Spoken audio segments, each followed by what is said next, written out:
আমরা সকলেই কোনো না কোনোভাবে পানি দূষণ, বায়ু দূষণ, শব্দ দূষণ এগুলোর সাথে সবাই পরিচিত। কিন্তু আলো দূষণ নিয়ে আমরা ঠিক কতটুকু জানি? অথচ আলো দূষণ আমাদের প্রাত্যহিক জীবনে পরিবেশের উপর খারাপ প্রভাব ফেলছে, যা থেকে মানুষ, জীবজন্তু কেউই বাদ পড়ছে না। 1988 সালে ডার্ক স্কাই ইন্টারন্যাশনাল অ্যাসোসিয়েশন ঠিক এই বিষয়টি নিয়ে মানুষের মাঝে সচেতনতা বৃদ্ধি করে আসছে। আলো দূষণ হচ্ছে মূলত দিনে বা রাতে যে কোনো সময়ে পরিবেশে অত্যধিক মাত্রার দৃশ্যমান আলোর উপস্থিতিই। Nexus between light pollution and air temperature study of Bangladesh শীর্ষক এক গবেষণায় দেখা গেছে 2003 থেকে 2013 সালে এক জরিপে বাংলাদেশে আলো দূষণের মাত্রা অত্যধিক পরিমাণ বেড়ে গেছে। 2016 সালে world Atlas of artificial night sky brightness এর গবেষণা অনুযায়ী বিশ্বের 80% মানুষ আকাশ জুড়ে থাকা কৃত্রিম আলোর নিচে বসবাস করে এবং বিশ্বের 23% ভূখণ্ড স্কাইগুলো দ্বারা প্রভাবিত হয়। আমেরিকা এবং ইউরোপের 99% মানুষ আলোর জন্য রাতের প্রকৃত চিত্র দেখতে পায় না।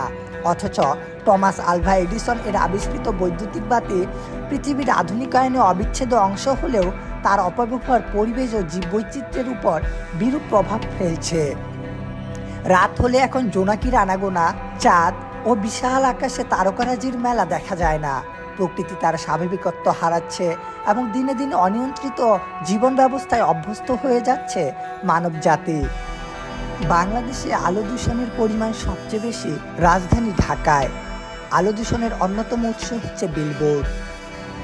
2003 সালে সমগ্র বাংলাদেশের মাত্র 7.1% এলাকায় আলো দূষণ হলেও এখন তার পরিমাণ হয়ে দাঁড়িয়েছে বেড়ে 25.4%। দিন ও রাতের অর্থাৎ আলো ও অন্ধকারের গুরুত্ব বোঝানোর জন্যেও পবিত্র কুরআনে একাধিক আয়াত নাজিল হয়েছে। তিনি সেই সত্তা যিনি তোমাদের জন্য রাত সৃষ্টি করেছেন যাতে তোমরা তাতে বিশ্রাম গ্রহণ করো। দিনকে করেছেন আলোয় উজ্জ্বল। নিশ্চয়ই বহু নিদর্শন রয়েছে সে লোকদের জন্য যারা শোনে। সূরা ইউনূস আয়াত 67। মানবদেহে একটি জৈব ঘড়ি আছে যা সূর্যের উদয় এবং অস্তমিত হওয়ার সাথে সম্পর্কিত। কিন্তু দিন ও রাত্রির মাঝে যখন মস্তিষ্ক কোনো পার্থক্য খুঁজে পায় না, ঠিক তখন মানবদেহে কিছু শারীরিক নেতিবাচক পরিবর্তন দেখা যায়। যেমন রাতে ঘুমানোর সময় মস্তিষ্ক থেকে এক ধরনের মেলাটোনিন হরমোন নির্গত হয়। যদি দেরি করে ঘুমানো হয় কিংবা আলো জ্বেলে ঘুমানো হয় তাহলে মেলাটোনিন হরমোন নিঃসরণ কমে যায়। ফলে ঘুমানো এবং জাগ্রত হওয়ার মধ্যে সমস্যা হয়, যা নিদ্রাহীনতা, বিষণ্ণতা, ডায়াবেটিস এবং হার্ট অ্যাটাকের মতো বড় ধরনের সমস্যা তৈরি করে। আলো দূষণ মূলত 3 প্রকার। এক হচ্ছে গ্লেয়ার, দ্বিতীয়ত হচ্ছে ক্ল্যাটার, তৃতীয়ত হচ্ছে লাইট ট্রেসপাস। গ্লেয়ার হচ্ছে অতিরিক্ত আলো, যেমন রাতের অন্ধকার রাস্তায় হঠাৎ সামনে গাড়ির আলো বিচ্ছুরিত হওয়া।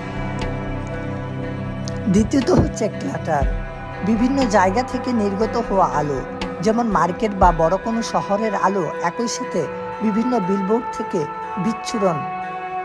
তৃতীয়ত হচ্ছে লাইট ট্রেসপাস, জরুরি না কিন্তু উপেক্ষা করা সম্ভব হচ্ছে না, যেমন রাস্তার পাশের লাইটের আলো রুমে আসা বা প্রতিবেশীর বাড়ির লাইটের আলো ইত্যাদি।